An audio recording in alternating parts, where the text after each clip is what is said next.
Hey, what's up, comic book culture? It's your boy, CBM, in the house and the place to be. And welcome back to my comic book channel, Indie Key Comics and Collectibles, where we collect, review, and invest in anything and everything comic book related. And today, I've got a super dope video for you. I was tagged for the comic book community tag video, where you show off the top 5 comic books in your personal collection, by your boy, Melly Mel Romy Rome, the player from the Himalayas. Now, he might not be the original player from the Himalayas, but he is your true comic book player from the Himalayas. And if you don't know who he is, I'm going to link his channel down below. Please make sure you go check out his channel. He's a really cool dude, down to earth, super humble, and he keeps the vibe very positive. He makes comic book collecting fun again, and most importantly, he's super supportive of the comic book culture. And I can't get enough of his channel. This guy comes out flexing a big fat gold chain around his neck. He's got like 4 or 5 Grail and Key issues on him. They're all graded and slabbed up, and he's got like 4 or 5 copies of each of them. He does like 2 or 3 videos a week, and I think in each of his videos, he's doing giveaways. And I'm not talking about crappy giveaways. He's doing like major key issues in all of his giveaways. He also does these other videos for New Comic Book Day, where on his way to the comic book store, he stops off at some fancy restaurant. He goes in there, he orders the most expensive thing on the menu. He does a review on the food and the restaurant. He fills up his belly, and then he gets back in his car. He heads to his local comic book store, and he starts hunting and digging for key issues that most of the time I see him giving away in his videos. So you got to check out his channel. He's got great content. You don't want to miss a thing. You definitely don't want to miss any of those giveaways he has going on. Great dude, great channel, great videos. Gotta check him out. Melly Mel Romy Rome, the player from the Himalayas. I just want to say how appreciative and thankful I am for you tagging me in your video.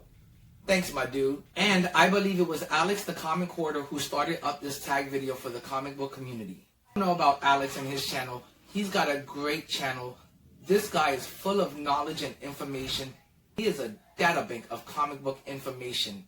Because of Alex and his channel and his videos and him coining the term foundational comic, I came up with my own term, cornerstone comic or cornerstone character. But if you really want to learn what a foundational comic book is and how to collect comics the correct way, go check out his channel, Alex the Comic Hoarder. You're going to learn a thing or two over there. Okay, time to bust out the big guns. And coming in at number 5 on my list is my copy of Saga Issue 1, CGC graded 9.0 with white pages, written by Brian K. Vaughan, artwork by Fiona Staples, published by Image Comics in March 2012. First, let's start off with the condition of this book before I get to the price of it. When I was hunting for this book, there were 2 important factors to me when it came to condition. I wanted the book to be free of any damage on the spine whatsoever, meaning no stress mark, no tick marks, nothing color breaking on the spine whatsoever. And I wanted it to have a really white front and back cover. That was most important to me out of everything, because I've noticed throughout the years of hunting this book down, anytime I found a really good copy of it, the front cover was always white to off-white, or kind of had this dirty gray tint to it. And having a front and back cover to this book that's off-white just didn't present well to me. I didn't find it aesthetically pleasing to the eye. So it took me a really long time to finally get my hands on this book. But I was real happy to find this copy of Saga Issue 1. Like I stated earlier, it's a CGC 9.0 with white pages. And that's really important, because if the book has white pages in the inside, that means that comic book was very well taken care of and very well preserved. And if it has white pages on the inside, you have a really, really good chance of getting a white front and back cover to this comic book. And let me give you another tip when buying this comic book. You really don't have to worry too much about any color breaking tick marks along the spine of this book. Because since this book does have a white front and back cover, any sort of color breaking stress or tick mark is not really going to be noticeable. It's just going to kind of blend in with the front and back cover of the book that's white. So you really don't have to worry about any sort of color breaking stress or tick mark along the spine of the book as long as it's not something too outrageous, it's going to be really hard to see or tell, and it's not going to stand out at all whatsoever on this book. I'm just glad that my copy has no sort of color breakage, stress marks, or tick marks along the spine. It is free of any damage whatsoever along the spine. And most importantly, the front and back cover of my copy is really white. And it was my goal to get a copy of this book with a really white front and back cover, as white as it was the day that it was printed off the assembly line. That's how white I wanted it to be. I wanted it to be as white as the day it was originally printed. And I'm just in love with this copy. I can't say enough about how much I love this copy and how there's really no damage on it at all whatsoever. I don't know how this book only graded a 9.0. I would say at the very least this book should be a 9.4. You know, maybe there's some kind of rippling or waves in the book that I'm not seeing, but this book doesn't deserve to be just a 9.0. I think it could even grade as high as a 9.6. That's how much eye appeal this book has. That's how aesthetically pleasing it is to the eye. It is just a gorgeous and beautiful book, and that is a gorgeous, beautiful classic front cover. That artwork by Fiona Staples and the coloring in this book are just amazing. It engulfs you into that universe. And this book just brings me so much joy having it in my collection. I just feel really lucky to have this book in my collection, to know about Saga, to have read Saga and experienced the series. I just really feel lucky for having this in my collection. And I finally got my hands on this copy of Saga issue 1 during the pandemic, during the comic book peak and boom, when I first got back into the hobby, really hardcore.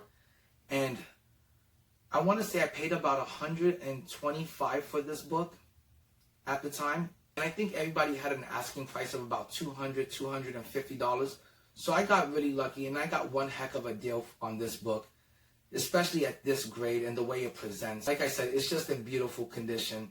And right now, I want to say this book is easily worth about $350. And Saga issue 1 isn't worth a whole bunch of money because it's been optioned and picked up by some streaming company.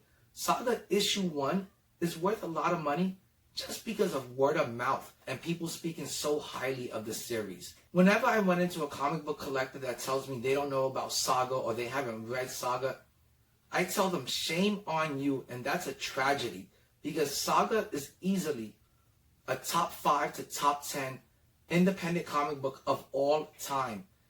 Brian K. Vaughan is one of the best comic book writers of all time. No one does a better opener and a better cliffhanger to a comic book than Brian K. Vaughan, and that's exactly what he did with Saga issue 1. From Saga issue 1, you'll be hooked, and by the end of this issue, you'll be begging for more. The only thing that sucks about Saga is the long breaks that Brian K. Vaughan takes in between story arcs. After he gets done with the story arc, he usually takes a pretty big break to prepare the next story arc, which I don't mind as long as the story stays epic the way it has been. And this comic book series has been epic from day one. And that's why it's worth a lot of money. Just because of word of mouth and how highly people talk about this series. Anything Brian K. Vaughan writes, I end up loving it. Let's not forget about all the work that he's got accomplished in his back catalog. This guy's done Ex Machina, Paper Girls, Why the Last Man. He even did some writing for the TV show Lost. That's a pretty amazing career if you ask me, and I end up loving anything Brian K. Vaughan writes. And like I said, no one does a better opener to a story, and no one does a better cliffhanger to a story. Brian K. Vaughan has you hooked from the first pages, and by the last page, he has you begging for more. But that's enough with my love obsession for Brian K. Vaughan and Saga. Okay, and now on to the number 4 book.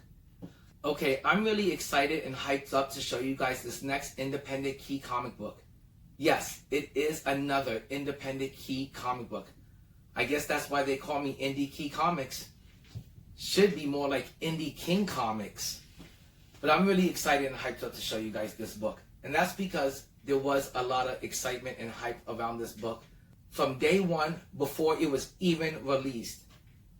And that is Something is Killing the Children, issue 1 by Boom Studios.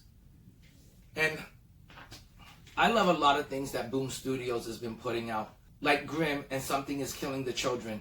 I absolutely love those two titles. And I have to say, I didn't get Something is Killing the Children on its release date.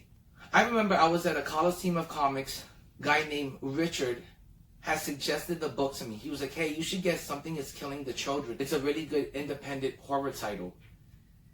And I remember looking at the book thinking, Boom Studios is trying way too hard with this long-winded title. I thought it was just going to be a typical horror series, a girl hunting monsters or vampires, something like that.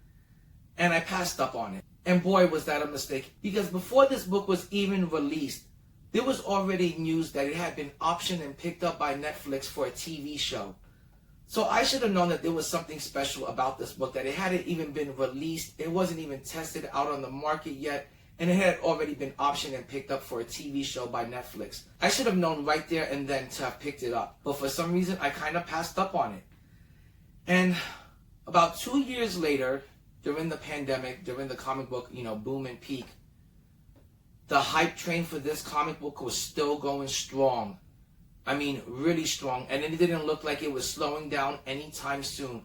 And FOMO kicked in for me big time.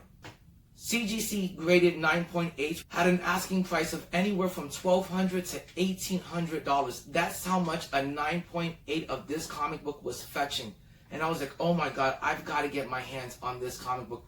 This can be the second comic book in my independent comic book collection that's worth over $1,000. That could possibly even hit $2,000 sometime soon. Problem was that raw copies were selling anywhere between $500 to $800.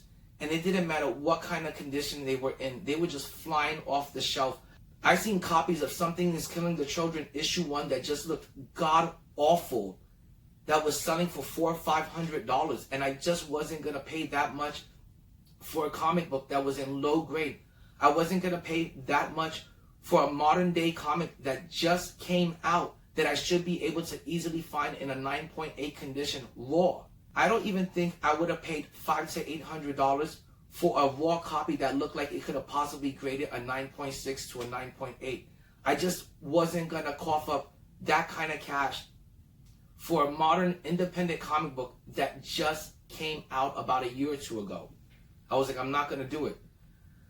So I kept searching, I kept hunting, and I remember one day, it was late at night, I seen this girl seller on eBay list the book at $500 or best offer. I threw her what I considered a reasonable low ball offer of $375. She took it. Unfortunately, when I went to go check out between shipping and tax, the book came up to about $405. I didn't want to pay that kind of money, like I said, for this book that just came out. So I contacted her back. And I said, listen, the book is still a little bit too pricey for me. Can you do $350? We both agreed to $350. I think she then charged me $20 for like UPS Express overnight shipping, and the package was insured. So I'm pretty sure that the shipping charge was legit. And it still came up to about $375, but I was okay with that as long as it came in under $400. Now, the next day the book comes in, and guess what? Even though we paid for UPS overnight shipping with insurance on it, the box came damaged. I contact the seller again and I tell her, listen, the package came in damaged. I don't even want to take my chance of opening this package up and then inside there is a damaged comic that you're going to try to stick me with and that I now have to keep. Because she had said that she was not accepting any returns on this very expensive comic book. She told me to go ahead and open the package, that she would knock off $50 right off the top for just opening the package. And she said if the comic book was damaged in any sort of way, she would give me a full refund and she would allow me to return it for free, minus the cost of a return shipping label. So I ended up only paying $300 for this comic book. And boy, was that one heck of a deal. Actually, it wasn't even a good deal. I pulled off a robbery. I stole this book from her, basically for $300. Comic book is absolutely 100% free of any damage whatsoever. It doesn't have any sort of color breaking, stress, or tick marks on the spine. The spine is completely flawless and perfect. The book lays completely flat. There's no ripples or waviness in it. And the colors are really bright, popping, and vibrant.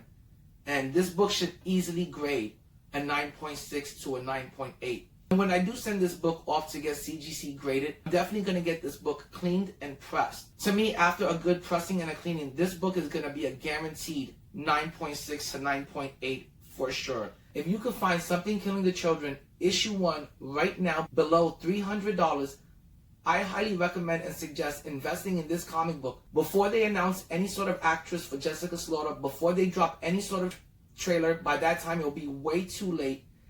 And definitely invest in this book now during the comic book recession, not after it's over. By that time, again, it's going to be way too late. And when they announce the actress for Jessica Slaughter and they drop that trailer and that show comes out, boy, you're going to be glad you invested your money into this book. If not very close to it, the next Walking Dead.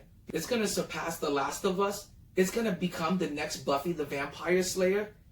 And I think Jessica Slaughter is going to be a strong enough character where people are going to compare her to being the next Rick Grimes. If not, she's going to get pretty damn close to being the next Rick Grimes for the next 10 years. This is going to be your monster slayer that you're going to be tuning in to watch every week. So invest in this comic book. And coming in at number 3, not only is it one of my most valuable comics in my collection, but it's my second favorite superhero of all time. It is no other than Thor, issue 165, published by Marvel Comics in June of 1969. It is the first full appearance of him, later on to be known as Adam Warlock. I can express how much I love Adam Warlock as a comic book character. I can't express how excited I am to see that he's finally entering the MCU. I can't wait to finally see him in Guardians of the Galaxy 3. If you don't think Adam Warlock is a highly anticipated character, you're wrong. People have been waiting a very long time for him to finally enter the MCU. Heck, he should have been in Infinity Saga. Heck, missing Adam Warlock, Silver Surfer, and Galactus in Infinity Saga completely changed the whole story. It is nothing like the Infinity Gauntlet, which is based off of. And if you're a fan of the Infinity Saga and you haven't read Infinity Gauntlet, shame on you, because you should read Infinity Gauntlet, Infinity War, and Infinity Crusade. And Adam Warlock is the centerpiece to all 3 stories. Him and Thanos are the centerpiece to the Infinity Saga. And he should have been in those 2 movies. So to say that Adam Warlock isn't highly anticipated is an understatement. There are people that cannot wait to finally see him enter the MCU, and I'm one of them. And I'm just glad to have this in my collection, because I'm the type of collector that when people go left, I go right.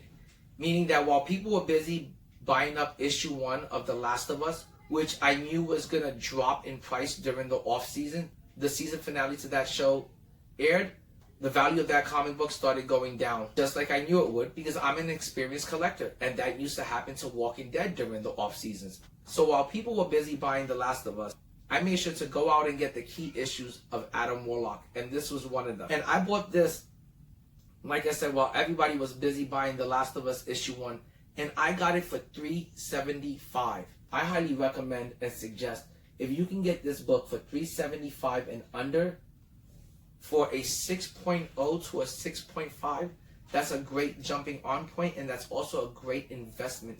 Not only is that a good jump on point price-wise, but it's a great investment grade. I think anything graded above a 6.0 is got to be considered high grade for this comic book. And this one presents beautifully. It definitely presents higher than it graded. It looks much higher than a 6.5 to me. I contacted the seller of this book. He had mentioned to me that this book did not get a pressing or a cleaning before grading, and it still graded a 6.5. I believe with a pressing and a cleaning, it would grade as high as an 8.0, because the spine is free of any damage whatsoever. And the colors are really popping and vibrant, and the black is really dark and black. I'll give you one final last look at it, but it's one of my favorite books in my collection, and I'm absolutely in love with it. The back also presents very well too, really white on that back cover. Another important thing to this book, the reason why I chose this one at this grade, is because the word Thor and the publishing label presents it really well in white. I had a problem getting my hands on this book. It took forever because every time I was trying to get my hands on it, the word Thor would either present really off-white or kind of grayish. The same thing for the publishing label. And I wanted one that had a really white publishing label and the word Thor to be really white and really pop and stand out.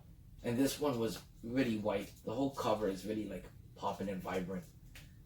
And again, I'm just glad to have it. It's one of my favorite characters of all time. It's one of my favorite comic books and key issues. Like I said, it's the first full appearance of Adam Warlock.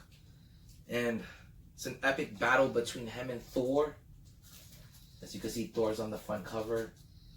And I can't say how much I love this book. Again, this is my number 3 book in my collection. And coming in at number 2, I could have saved half of that rant, half of that love that I showed for Adam Warlock for this book, because it is the Invincible Iron Man issue 55, the first appearance of the Blood Brothers, Drax the Destroyer, and Thanos. I have just as much love for this character as I do Adam Warlock. Thanos, my favorite supervillain of all time. Again, this is another cornerstone comic book, another foundational character that you can build your whole collection around.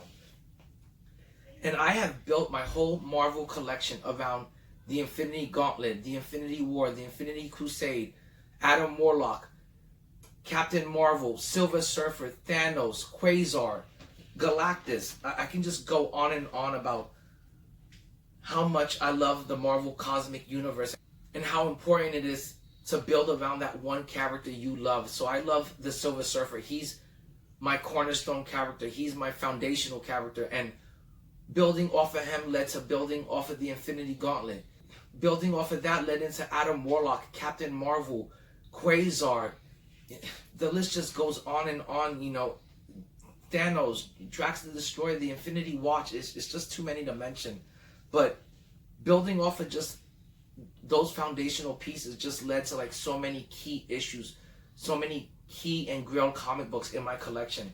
In Iron Man issue 55, the first appearance of Thanos and Drax the Destroyer, is a book that I can't express how much I love these characters and how much of a great investment this comic book is. And these characters are. They're timeless.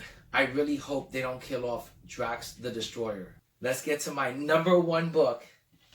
It is my prized possession. It is the cornerstone, the foundation to my whole comic book collection.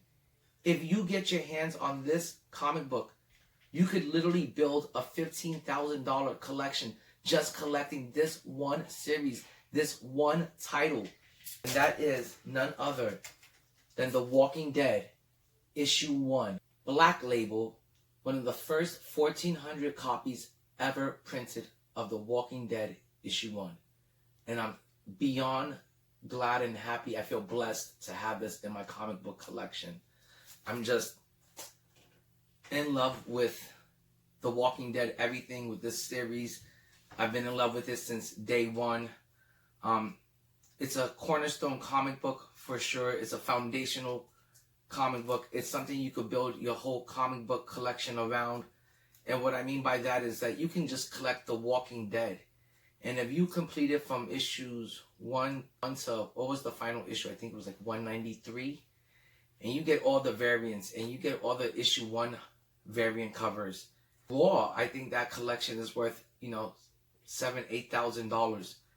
Graded, like I've seen on eBay, I've seen issues 1 to issue 193 CGC graded with various grades ranging from 9.4 to issue 1 at a 9.8. And they were asking for $16,000 for the whole collection. And that's what I mean by that Walking Dead issue 1 is a foundational comic book. You could really build yourself a great, valuable comic book collection. And not only is it valuable, but it's one of the best reads I've ever read in my life. It's not only a top 5 comic book of all time, it is definitely by far the best indie comic book of all time, surpassing every indie comic book ever. The only comic book that I can think of indie-wise that stands up to this in value is maybe the Crow issue 1 first print. Walking Dead issue 1 CGC 9.8 just had a high sale of $3,900. That's pretty much $4,000 for issue 1. I don't think there's any comic book, Marvel, DC, or independent, besides The Walking Dead in the modern era, that could honestly say they fetched that kind of money. And I'm just glad to have this in my collection. I'm glad that, 20 years ago, whenever this book came out, I had the foresight to make sure I got issue 1. Even though at the time it was a book that had just recently come out, I had to fork over $20 to get it. And at the time, that was a lot of money for an independent comic book that had just came out. But if you're interested in that story and you love Walking Dead, please check out my previous video where I tell you how I acquired Walking Dead issues 1, 2, and 3. To me, those were like major achievements. Like those were 3 major grails that I got. And I'm just glad to have the whole complete series. People don't realize how thankful we should be towards Walking Dead and how much gratitude we should show towards that series. Because without Walking Dead, there would be no Last of Us comic book or TV show. There would be no Sweet Tooth. There would be no Something is Killing the Children. Walking Dead not only paved the way for independent books to be optioned and picked up by streaming companies, but it kicked the door down and put independent comic books on the map and put them on notice. Like I said, the comic book community owes a lot to The Walking Dead. It was a really deep and meaningful comic book series. It changed my life and the way I looked at comic books and independent comic books for sure. It's what got me into independent comic books. It's what kept me into comic books all of these years. At one point, the only comic book I was collecting was just The Walking Dead series, because everything else was just trash and not even worth a dime. But The Walking Dead kept me into comic books. And I'm just glad I have this in my comic book collection. And it's definitely in my top 5. It should be in everyone's top 5 comic books of all time. And it's definitely the best independent comic book of all time. And that is my top 5 favorite and most valuable comic books in my personal collection. And now I want to tag 5 other people in the comic book community that I am really excited about seeing their top 5 comic books in their collection. So here we go. I'm going to start off with number 5, The Comic Den with Sarah and Angelo. I could watch their channel all week if they put out videos every single day. They're the coolest comic book couple I've ever seen. They do anything and everything comic book related. They're going to flea markets. They're going to house sales. They're going to yard sales, garage sales, Comic-Cons. They're buying collections. They're picking up major key issues. They're buying trading cards and opening up packs of trading cards on their channels. And they're just a really cool couple. And they're all about the comic book life and all about the comic book culture. They're just all about comics 24/7. So go check out their channel, The Comic Den. It's got Sarah and Angelo. They're the coolest comic book couple I've ever seen. And they visit every comic book store in Orlando. They really spread the love. Next up is Very Gary's Comics. That guy is super cool. He's always buying huge collections. I love his comic book haul videos. He also does other videos where he checks up on comic book keys that were trending from like 2 years ago or a year ago to see where are they now in price compared to what they were at their peak. And like I said, he's always buying huge collections, and his filler books that he has in his garage, I mean, that collection alone would be some people's main collection. Like just his garbage, like $1 to $5 books that he has just chilling in his garage would be like some people's main collection. They would love to have what he has is just filler books. Next up is Mint Hunter Comics. This guy, he's another person that does it all from like antique shops, flea markets, garage sales, yard sales, house sales, auctions. He's always doing haul videos. Like he's always finding books in the wild that I could only dream of finding. Like just the other day, he found the first appearance of Groot in the wild at a flea market. So check out his channel and see what he's been digging up lately, because he's always finding something amazing or like a huge, amazing collection to buy. And up next is Swaggle Hoss Comics and Games. That guy owns an Avengers issue 1. Every time he shows that thing, I am so jealous. What I would do, I would love to have an Avengers issue 1 in my collection. Low grade or even a resto. I would really love to have that in my collection, but I can't wait to see what else he has in his collection. Also, I want to mention that he also has a comic book that he just started. It's up on Kickstarter. Please go support the comic book community. Support the comic book culture. Check out his channel, Swaggle Hoss Comics and Games. Check out his Kickstarter. He just launched a comic book on Kickstarter, and he's always making great videos. So please go check out his channel. He's one of the smartest comic book collectors out there that I've ever seen. Okay, and up next is Bryce Comics. That's another channel that I'm absolutely in love with. He does these great, huge haul videos. He's always buying really expensive collections. And one really great quality that I want to say about Bryce, he's not one of those comic book buyers or collectors that are out there to buy your collection when you're at your most desperate moment and swindle you out of every penny and dime and everything your collection is worth and give you the least amount of money for your collection. That guy gives you like 60 to 70% the worth of your comic books, of your collection. So he's a really great guy. Like I said, he's always buying like really big, huge, expensive collections. He's always got some Grail and Key issues to show off. At any moment in time, he can have anything from an Amazing Spider-Man issue 1 laying around all the way to a giant-size X-Men issue 1. He has those types of books just laying around. I remember the other day I hit him up and I said, hey, do you have a Fantastic Four issue 66 and 67? He said, yeah, check out my website. Not only did he have both those issues, but he had them graded. He has absolutely everything under the sun, and most of the time it's graded. So check out Bryce Comics. He's a great dude, and I can't wait to see what are his top 5 most expensive and valuable comic books in his collection. And guys, that's the end of this video. If you like what you've seen on this channel, please click like, subscribe, leave a comment down below, smash that notification button, because I will be coming out with comic book content on a daily, and I don't want you to miss a thing. Peace out, comic culture, and